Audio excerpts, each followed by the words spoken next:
Good morning, my lovelies, and welcome to Wednesday Live.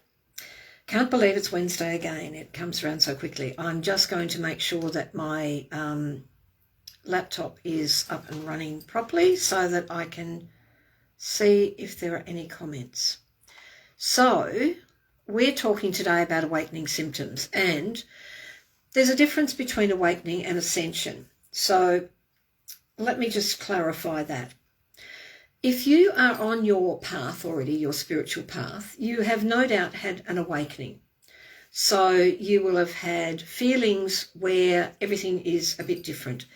You'll find yourself feeling disconnected with things that you usually love to do, or you may have found that you're looking for the meaning of life, or you're searching for things that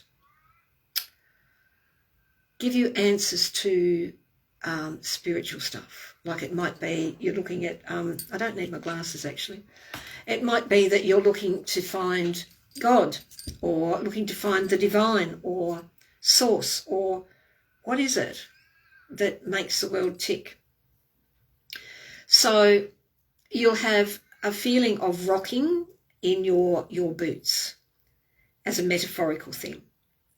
Everything that once was great for you, all your friends, all the food you used to like, all the things you used to love going out and doing, all the crazy things like dancing until 3 a.m. or drinking yourself stupid, those things don't suit you anymore. Hi, Trudy.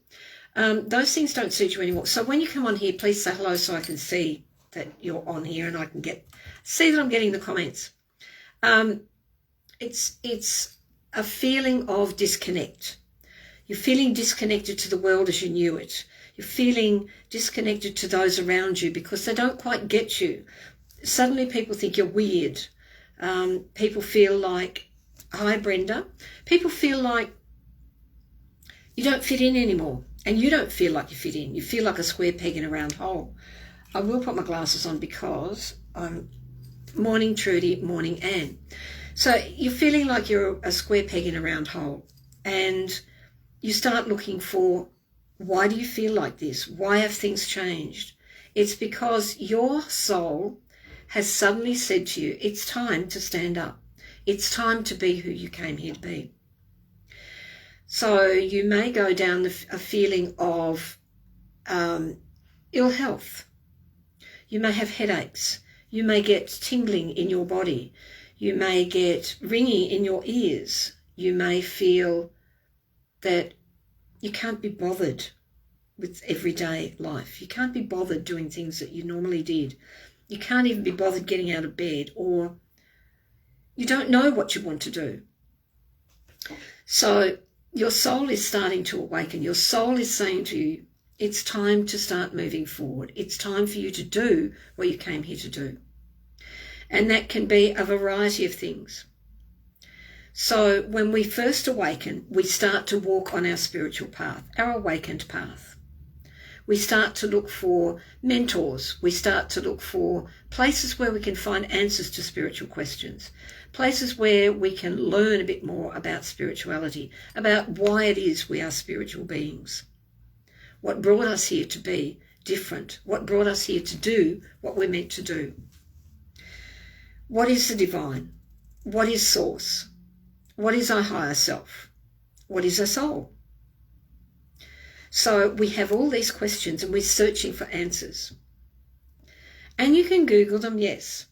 But the best way is to have a mentor, or to find a beautiful connective group like this where you can find learning and you can ask questions. You can't ask questions of Google. We can, but it doesn't answer you correctly always. So when we start on our awakened path, we start to find that we need to do other things, as in things that will lead us further along the path and give us spiritual growth. Some of those things will be meditation and journaling. Some of those things will be doing courses with spiritual mentors. Some of those things will take us down paths that we've never been before, while we traverse what it is we're looking for. So the difference between spiritual awakening and spiritual ascension is we awaken and we can't close our awakening down. Once we're awakened, that's it. We can then go back to being how we used to be, but it doesn't feel right.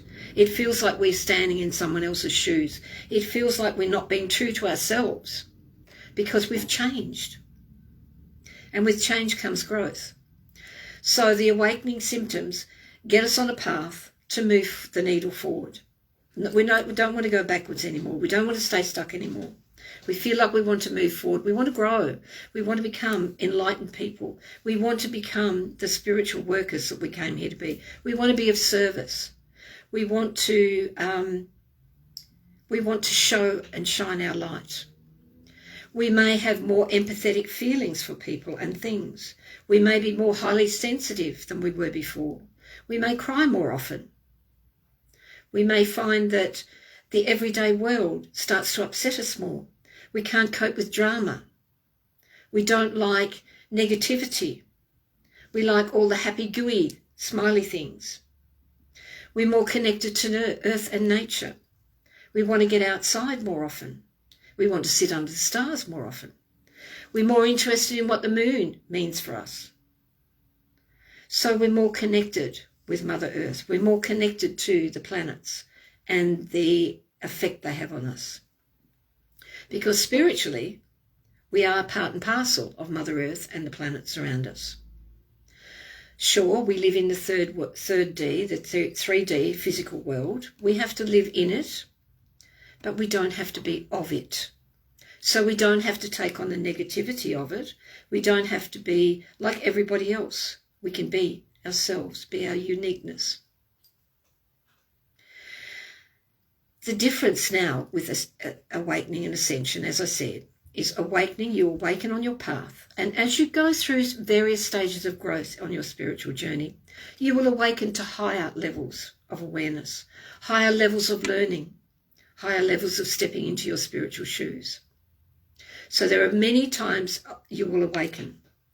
The biggest awakening that comes is when we go through what's called the dark night of the soul. And the dark night of the soul is when everything as we knew it must be stripped away. So all the bad habits, all the limiting beliefs, all the negative self-talk, setting boundaries that people don't respect. So we need to get rid of the things that we don't want anymore. We transfer the darkness or the shadow side of ourselves into light. We allow the shadow side, the depression, the anxiety, the stress and the strains of the physical world to come to the surface. So we may become very tired, very lethargic, feel like life is not worth living, feel like we can't go on anymore, overwhelmed.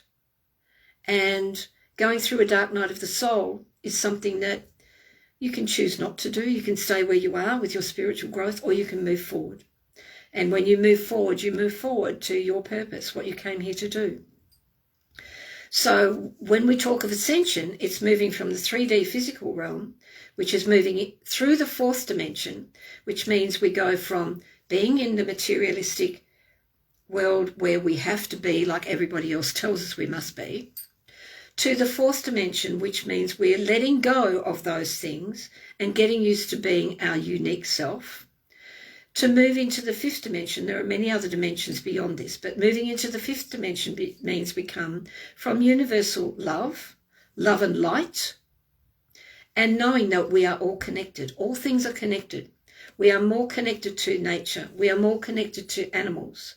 We are more connected to what we put into our bodies. We are more mindful of how we treat our bodies and what we put into the temple that is our body, how we nourish our soul. Whether we say we're going to do spiritual practices every day, and mine are this. I get up in the morning and I spend time thanking the higher beings and my higher self for the day that lies ahead. I then meditate with my members in the women in my membership, my monthly membership that I run. I meditate every morning with them, and then we journal, and I give them my insights into what they didn't see behind the insights they got out of their journal. That's a non-negotiable for me, meditation and journaling in the morning, because it gives me the clarity that I need to move forward, And it gives me a much more productive day because I've connected to the spirit realm, or I've connected to the archangels, or I've connected to my guides and my higher self. I've downloaded messages and I've gained clarity on my path forward. If we don't keep moving forward, we stay stuck in the third dimension. And I'm sure that's not where any of you want to be. So the greatest thing is acknowledging whether you're on an awakening path at the beginning or whether you've awakened and you're going through more awakenings. And if you're going through more awakenings, bless them and say thank you and welcome them into your life, knowing that there will be some rough patches, but at the end of it, you will be much wiser and much further along your path. You will have more connection to yourself, to your soul, to your higher self, which is your higher being, connection to Source. And Source is God, the divine, the all-knowing, whatever you want to call it. Source, the divine, the all-knowing. It's where we came from and where we are connected so that anything that comes from the universe comes directly through Source to us. So if you're trying to manifest something, you need to go through your awakenings and you need to get onto your spiritual path. If you're interested in getting into my membership, then send me a private message. I will be opening the doors again shortly. So if you're interested in getting in or knowing more about it, send me a private message and I will send you the link so that you can have a look at it. And thank you for joining me today. If you have any questions, I haven't seen any. If you have any questions about awakening, pop them here and I will answer them. But I look forward to seeing you again in the group and seeing you again next Wednesday for another Wednesday Wisdom Live. Blessings of love and light, and namaste from Dee.